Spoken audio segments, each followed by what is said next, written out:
Here we're going to use the following data to answer questions about the variable pitch speed. Now we have several parts to this question, and I want to go over some highlights of each. First of all, this variable pitch speed is quantitative. Remember, our other option is qualitative, and in that case, qualitative variables have two outcomes, such as yes, no. This one's definitely not the case of being qualitative.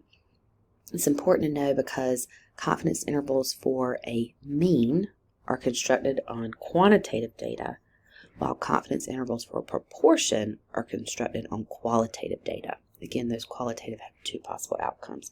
So that was kind of summed up in one of the videos in section 9.3. So to start with, we need to assess a normal probability plot. And the reason we're doing this is because our sample size, 15, is smaller than 30. So in other words, we cannot use the central limit theorem. We're going to have to go the route of a sample size being less than 30. So if I go back to the table, I'm going to open this up in StatCrunch. I want to go to Graph, QQ Plot, select the variable, go ahead and do correlation statistic. Here, click that option. And this is really the number that I need. Matching the graph, that should pretty much be okay, but the number I need for the correlation statistic is 0.985. So coming back to my answer choices, I see that that correct answer does say 0.980, but I just confirmed by trying another example. It will accept what StatCrunch says, 0.985. But regardless, this exceeds the critical value, and we find that critical value for the correlation coefficient from this chart. We have 15 as the sample size, so here's that critical value that we need of 0.939. So that tells us this is reasonable to conclude the data is from a population that's normally distributed. Drawing a box plot should be pretty straightforward as well. Again, you can come to the data, open it in StatCrunch, create a graph of box plot. Just make sure that your fences are on. Most of the time people like to see these horizontally, just so it matches what your answer choices are. And you see that there are no outliers. So again, coming back to this, picking the right graph is a pretty quick match. But the requirement for constructing confidence interval, here we can say that the interval can be constructed because the data are approximately normal and there are no outliers. So next, when we're asked to construct and interpret a 95% confidence interval, we're going to use the T-interval. So to do this, let's go to Stat, Test, we'll select number 8.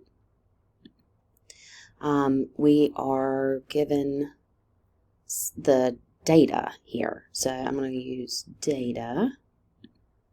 I guess technically then I need to go back and type in this data in list 1. Okay, so here's my data table. Let me show this again. I'm going to pause for a second and type that into list 1. Okay, so I just finished typing all of that data in list 1. Now let me go back to Stat, Test. And let's do T-interval. Again, we have the data in list 1, a frequency of 1. The confidence interval that we need here is 95%. Okay, so for C level, let's put 0.95. And calculate that. And here we have our lower and upper bounds. You can see those correctly selected and typed in here, rounded to 2 decimal places.